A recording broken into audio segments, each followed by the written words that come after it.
Hello students, translation में question words जो थे हमारे, जो हम सीख रहे थे, they were what, where, when and who. इन्हीं के सेंटेंसेस को आज हम दोबारा से ट्रांसलेट करना सीखेंगे फ्रॉम इंग्लिश टू हिंदी। तो चलिए शुरू करते हैं। पहले हम उसके स्ट्रक्चर को समझ लेते हैं। आई नो कि इंग्लिश टू हिंदी ट्रांसलेट करने में स्ट्रक्चर की नीड नहीं होती, बट ये आप लोगों का एक रिवीजन हो जाएगा कि स्ट्रक्चर किसी भी सेंटेंस का कैसे होता है। हर वीडियो में स्ट्रक्चर समझा है ना, तो इसमें भी समझते हैं। Question word plus helping verb plus subject plus verb and object, this is the basic structure of a question. Question word हम कोई सा भी लगा सकते हैं, helping verb, subject, verb and object. ठीक है, तो चलिए शुरू करते हैं। Who was keeping the clothes in the cupboard. क्या है हमारा sentence? Who was keeping the clothes in the cupboard? Okay, तो अब आपको क्या करना है, word to word English word की हिंदी आपको समझनी है और आनी चाहिए।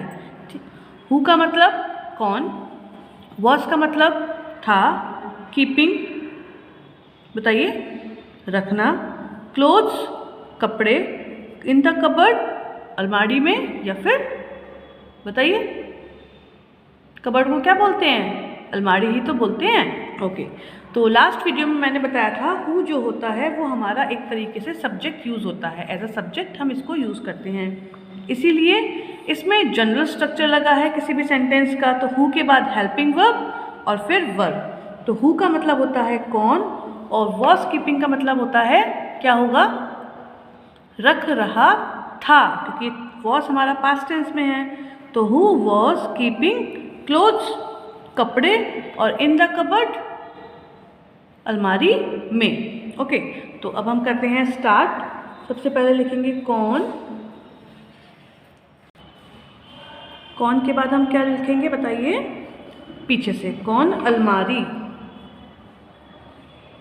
कौन अलमारी में, क्योंकि इन द कबर्ड एक साथ है। कौन अलमारी में, क्लोथ्स कपड़े,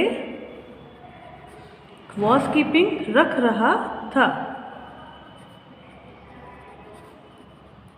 अगर यहाँ पे हमारा वर होता तो हम क्या लिखते, कौन अलमारी में कपड़े रख रहे थे।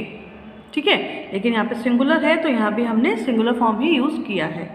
अगला है where can we perform the dance. क्या सेंटेंस है, where can we perform the dance. Where मतलब कहाँ, कैन परफॉर्म हेल्पिंग वर्ब और वर्ब। वैसे तो ये मॉडल वर्ब है, बट हम इसे हेल्पिंग वर्ब मानते हैं। तो हेल्पिंग वर्ब एंड वर्ब, तो कैन परफॉर्म प्रदर्शन कर सकता है, वी तो हैं आ जाएगा, हम डांस नृत्य, तो हम कहाँ नृत्य कर सकते, सकते हैं, हम कहाँ नृत्य कर सकते हैं। ठीक है, लेकिन इसमें हमारा एक वर्ड छूट गया, परफॉर्म। तो यहाँ पे क्या आ जाएगा, हम कहाँ नृत्य का प्रदर्शन, क्योंकि मेन वर्ब तो हमारी प्रदर्शन है ना, डांस तो एज अ नाउन यूज हुआ है। हम कहाँ नृत्य का प्रदर्शन कर सकते हैं। आगे चलते हैं। When can I heat the food to eat. काफ़ी लंबा सेंटेंस है, बट घबराने की ज़रूरत नहीं है।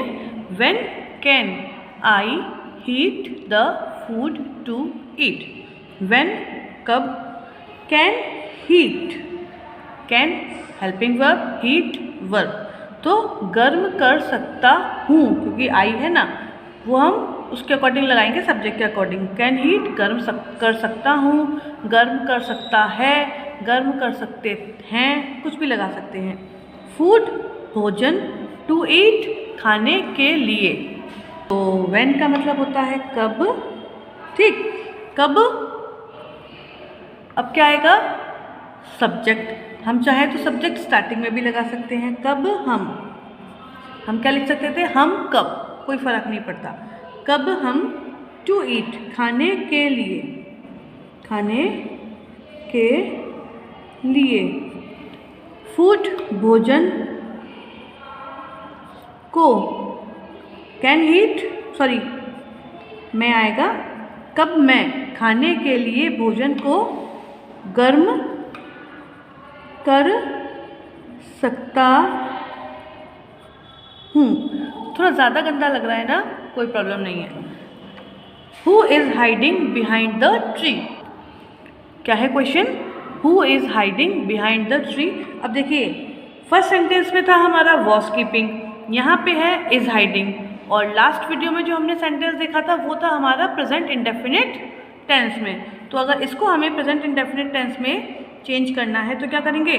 Who hides behind the tree. लेकिन एक बात का आपको ध्यान रखना होगा, अगर वर्ब में एस या ई एस लगा है तो सब्जेक्ट जो है वो सिंगुलर फॉर्म में यूज़ हुआ है तो हम छिपता है यूज़ करेंगे। लेकिन अगर वर्ब में एस या ई एस नहीं लगी है तो हम सब्जेक्ट को प्लूरल फॉर्म में यूज़ करेंगे, तो क्या लिखेंगे? चिपते हैं। ओके, थोड़ा टिपिकल है, टाइम रहते आ जाएगा। तो हु का मतलब कौन, पीछे से, पेड़ के पीछे, बिहाइंड द ट्री का मतलब क्या होता है? पेड़ के पीछे, इज हाइडिंग, छिप रहा है, और क्वेश्चन मार्क। ओके, अगला सेंटेंस है what should we give to the needy. What should we give to the needy. What मतलब होता है क्या, शुड बताइए, चाहिए, वी हम, गिव देना, नीडी ज़रूरतमंद। अब यहाँ पे हेल्पिंग वर्ब के फॉर्म में यूज़ हुआ है शुड, और वर्ब है हमारी गिव। शुड गिव की देना चाहिए, शुड गिव की क्या होती है? देना चाहिए। तो व्हाट मतलब क्या, हम देना चाहिए ज़रूरतमंद। और आपको याद होगा शुड के साथ वी को हम के रूप में यूज़ नहीं करते, हमें के फॉर्म में यूज़ करते हैं। तो हमें क्या, क्या हो जाएगा सेंटेंस हमारा? हमें क्या, हमें ज़रूरतमंदों को क्या देना चाहिए। हमें ज़रूरतमंदों को क्या देना चाहिए, या फिर हमें क्या ज़रूरतमंदों को देना चाहिए। ये थोड़ा सा हमारा सेंटेंस गलत हो जाएगा, जो हम आगे चल के अपनी नेक्स्ट क्लासेस में सीखेंगे। तो अभी हम क्या करेंगे? हमें ज़रूरतमंदों को रह गया, क्या देना चाहिए। Where shall I be buying the vegetables. क्या है? Where shall I be buying the vegetables. तो वेयर मतलब कहाँ, shall buying, shall be buying खरीद रहे होंगे, आई है तो खरीद रहा होगा। वेजिटेबल्स सब्जियाँ, तो कहाँ से स्टार्ट करेंगे? सब्जेक्ट से। मैं कहाँ सब्जियाँ खरीद रहा होऊंगा। भाई मैंने बहुत देखा है आप लोगों का ये वाला जो वर्ड है बहुत गलत लिखता है, तो इसको आप लोग ध्यान से देख लीजिए, होऊंगा। ठीक, आगे चलते हैं, नेक्स्ट सेंटेंस इसको देख लेते हैं। When are you going to Agra? When are you going to Agra? When मतलब कब, are और going एक साथ लेंगे, जा रहे हो, you तुम, आगरा तो एक शहर का नाम है। बहुत सिंपल सेंटेंस है, तो क्या लिखेंगे? तुम, ठीक है ना, कब आगरा जा रहे हो।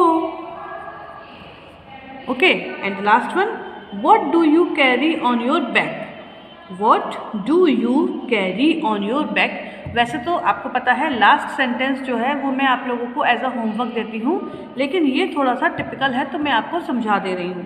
What do you carry on your bag. What मतलब क्या, तुम मतलब, यू मतलब तुम, ऑन योर बैग अपनी पीठ पर। यहाँ पर बैग का मतलब पीठ से है, पीछे नहीं, यानी कि जो हमारी बैक होती है, हमारी पीठ होती है, उसके लिए बैक वर्ड का यूज़ करते हैं।